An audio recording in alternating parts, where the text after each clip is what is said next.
Breaking the Chain. Juanantes Dios Rodriguez was a poor farmer. He was a good man, a good husband. He worked hard and lived a simple life. One night, Juanantes took a bottle of whiskey to the field behind his house. He didn't usually drink alcohol. He hated the taste, although people said it was better than most other pleasures in life. Some people had even found the good light after drinking alcohol.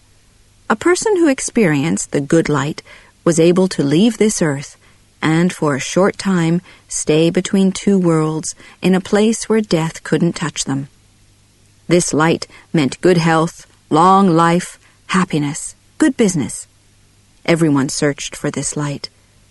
But Juanantes didn't drink until that night. There was no reason for his drinking, nothing to celebrate, no anger to drown or sadness to forget. But he couldn't fight his desire on that night. When he had finished the bottle, he heard a voice. The voice commanded him to go to the top of a mountain called the Hill of Sand on the first Tuesday of the 9th month at midnight. There he would find a large fire in the forest. He would see a bag by the fire. He had to approach the fire and pick up the bag before the fire burned it. Inside the bag, there would be treasure and something else, a mandate. He had to do exactly what the mandate ordered him to do. On the first Tuesday of the 9th month, his wife, Cardinala, went with him to the Hill of Sand. They left at midnight, as the voice had instructed, and walked through the forest. They were afraid but excited at the same time. The noises of the night were all around them. Eyes shone in the dark, watching them. Juanantes had told Cardinala about the voice during a moment of weakness as he lay there recovering from his night of drinking. He knew now, as she pushed him forward in the darkness, that it had been a mistake to tell Cardinala. Since he had told her about the voice, he had had no peace. He couldn't work. His farm and his animals had suffered. Cardinala wouldn't leave him alone, day or night. Even in silence, they knew each other's thoughts. To him, the mysterious voice he had heard was like an evil curse. But not to Cardinala. To her it was a way of escaping from their poverty, the way to the good light. Juanantes wanted the treasure, but at the same time he feared it. He wasn't sure he should do what the voice had commanded. But Cardinala's desire infected him. She decided for both of them. They would go to the Hill of Sand. They would do exactly what the voice had told them to do. They would find the treasure. She planned. She worried. If the bag contained money, how would they spend it? If it contained jewels, who could they sell them to? She woke him up with her fears. The police might ask questions. If there's gold in the bag, what will we do? The more she pushed, the more full of doubt he became. I may be poor, but at least I'm happy, he told her. She called him a coward and threatened to go alone. So they went together on that dark night. At one point, Cardinala wanted to turn back. She suddenly had a black thought. She could see danger waiting for them. She called to Juanantes, but it was too late. He didn't hear her. He didn't answer. He didn't even turn his head. There was no moon. Cardinala could only see his white hat in the darkness. He walked on without stopping, without thinking. He wasn't cautious or indecisive now. There was another Juanantes inside his skin, fingers holding tightly onto his machete, eyes staring. What had caused this change in him? What was driving him forward? At last they came to the fire, an enormous, blinding fire. Juanantes waited for a moment, silent, thinking. Should they turn around? Could they escape this? Forget it had ever happened? Cardinala said nothing. Then Juanantes rushed forward and saw where the voice had told him it would be, an old cloth bag. He quickly took the bag, almost burning his face in the flames, and returned to Cardinala. Suddenly ambitious again, and filled with curiosity about what was in the bag, he took Cardinala's hand and they ran from the place. They could see nothing in the darkness. They felt the outside of the bag. Bones? And something heavier, with a weight like metal. Juanantes opened it and felt inside. It was impossible to see, but yes, there were the bones of a man, a machete, and in a smaller bag, a bottle of whiskey and some gold coins. Was this the treasure of the dead? It was all a mystery.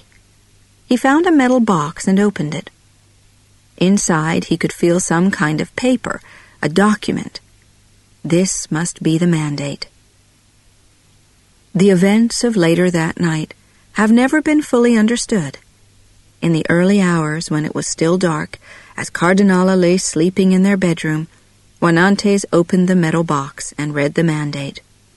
The mandate told him to kill a man, Prudencio Salvatierra. Kill?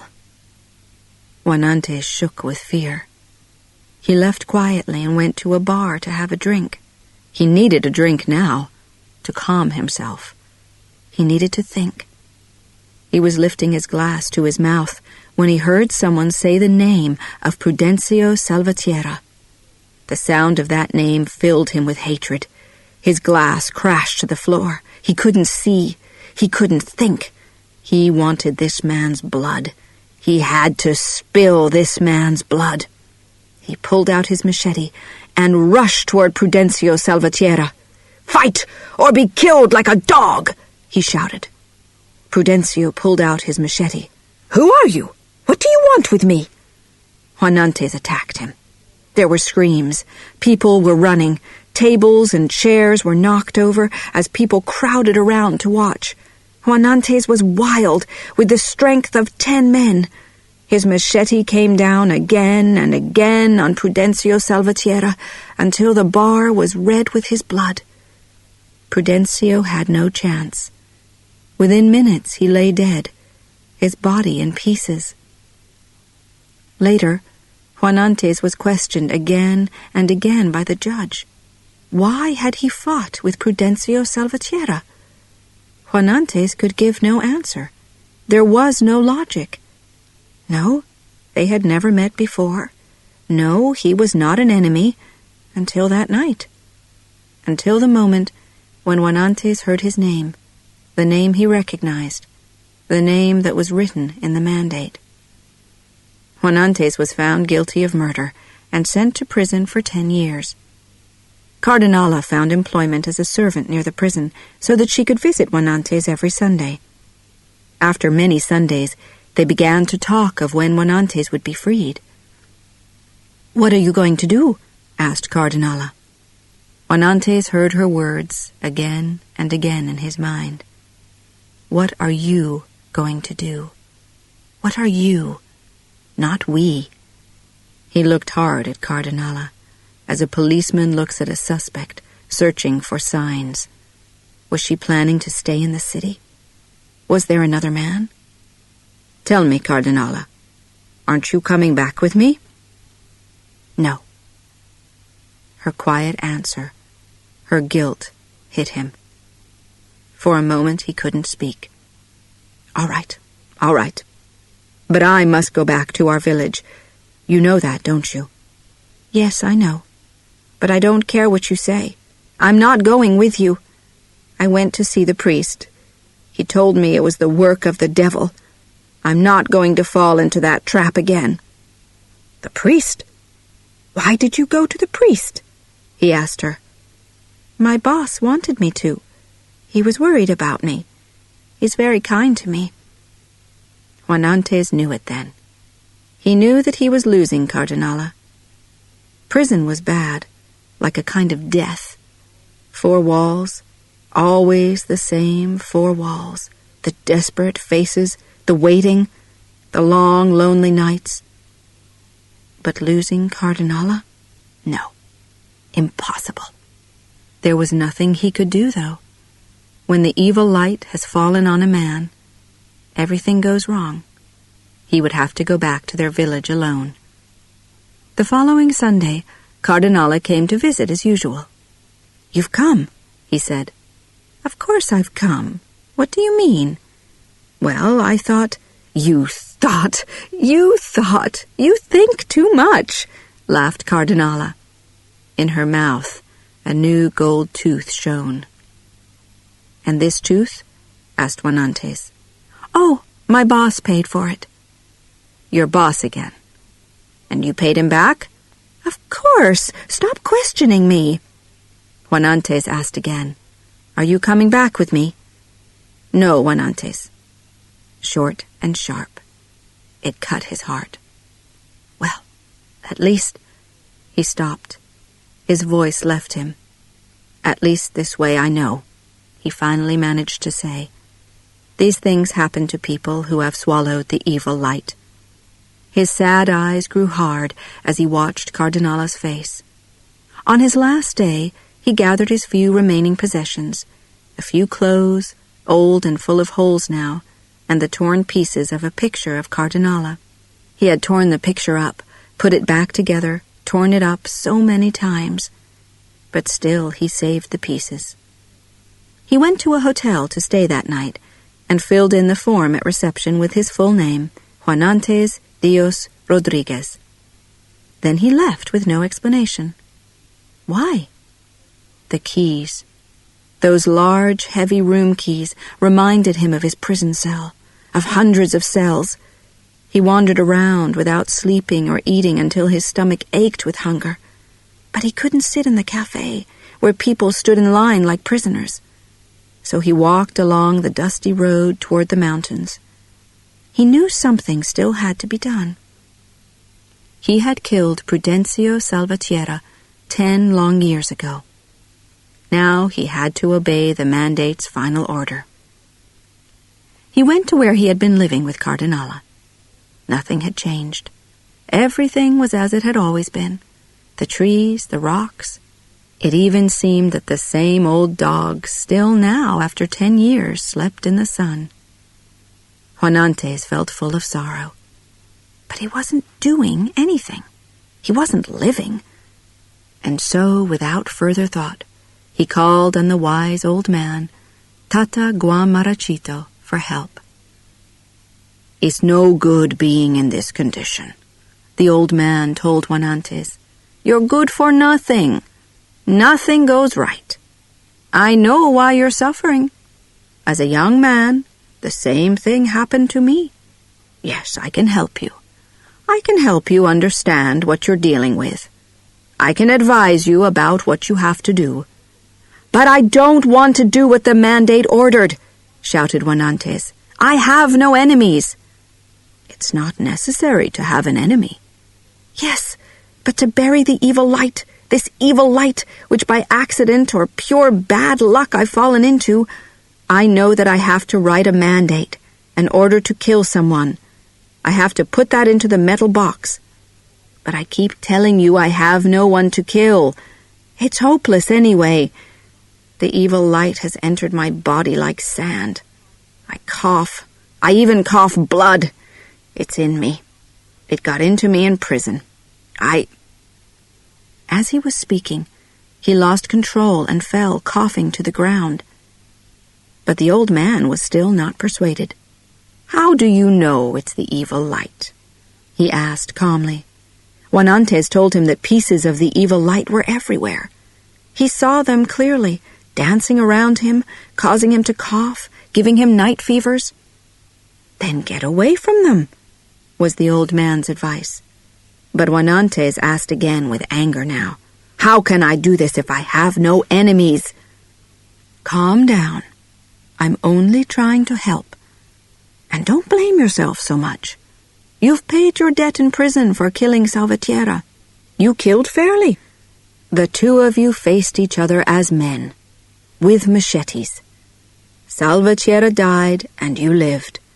If you hadn't followed the mandate to kill someone, you would have been killed yourself, because it was written.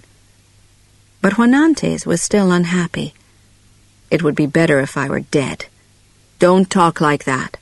In my experience, it's never better to be dead than alive. What has to be done then? What must I do? You must light the fire of evil light and write your own mandate, to put into the metal box by the fire. But I've told you, I can't write this mandate. Juanantes, if you let me, I'll show you a way to break the chain of death, the chain which has caught you. No, Tata. If I break the chain of death, it will only bring me more tragedy, more sorrow. The old man interrupted. The evil light that's around you is responsible for many deaths. It's time to put an end to it. I've told you that I can show you how to break this chain. Be brave. Believe in me. Write your own mandate. Use your own words. The words of Juanantes Dios Rodriguez, a man of honor. Then we'll do together what has to be done. They arranged to meet in 9 weeks, when the night would be at its blackest. On that night they waited, hidden behind some trees. They heard the sound of a horse coming, slowly, cautiously. Juanantes lit the fire. The horse and rider slowly approached the fire. The rider got down with his gun in his hand. A moment passed. There was silence. Then the rider rushed toward the fire, took the bag which Tata Guamarachito and Juanantes had left there, jumped onto his horse, and rode away into the night. "See how simple it was," said Tata Guamarachito, throwing his arm around Juanantes' shoulder. "Look at you. Already the evil light is leaving you. The sadness is lifting. But have you broken the chain of death? The bones, your machete, the same machete you used to kill Salvatierra, the bottle of whiskey, the gold, were all there in the bag. But you didn't order anyone to be killed. So what did you order instead? What did you write on that piece of paper with your signature, which you put in the metal box?" "That one thing I can't tell you. It's my secret." "But you didn't order anyone to be killed?" "No. I told you I couldn't. I have no enemies." "Then what was your order?" "I repeat, Tata, that's my secret." "All right. I respect that. Please forgive me, Tata. There's no need. Men with secrets are always interesting to me. But let me tell you, you're breaking a chain that has caused many deaths and destroyed many lives. Tata Guamarachito coughed, the heavy cough of a smoker. "I'm close to 100 years old. But when I was your age, how old are you? About 30? When I was your age, I fell into the evil light. I was ordered to kill a man, Belisario Consuegra, a man I had never met, a man I had never seen. But one day, I was at a market buying a horse, and I heard someone shouting, 'Belisario! Belisario Consuegra!' My blood turned cold. I couldn't see or hear. I took out my machete, found him, and ordered him to defend himself or be killed like an animal. He fought, but I killed him. I cut him into pieces. The smell of his blood made me crazy." "But did you bury your evil light with a mandate?" "Yes, Juanantes. There was a man, a Mexican, my enemy. My mandate was found by Placido Salgaspera, and Salgaspera killed the Mexican with his machete. Salgaspera's mandate was then found by Remigio Huertas, who killed Salgaspera's enemy, and it has continued in this way. Say that you've broken the chain, Juanantes. Tell me this." But Juanantes only sat silently watching the sunrise. He always watched the sunrise, but had never liked the morning.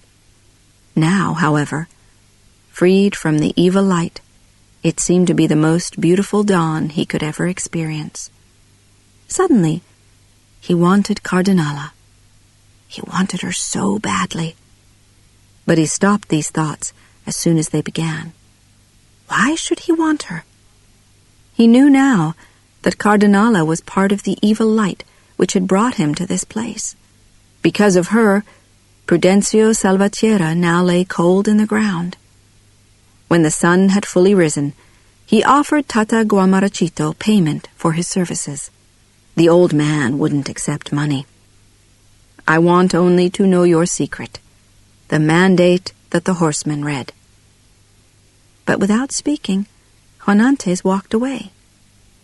He was going down the mountain when he suddenly changed his mind, turned and started back toward Tata Guamarachito. Walking, then running, shouting, "Tata! Wait! I will share my secret with you!" When he reached the place where they had sat, he bent down and whispered in the old man's ear. "Is that true?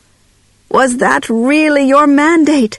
asked the old man, smiling, trying to hold back his tears of joy. Yes, that she too would be torn up when the picture was torn up. Now I know, Tata, that when I tore up Cardinala's picture in prison, it began to free me from her evil power. Woman, when she goes bad, is the worst of all evil lights. Because of this, my mandate ordered the unknown rider to take the picture of the first person with an untrue heart that he found, the first unfaithful friend or lover, and tear it into pieces.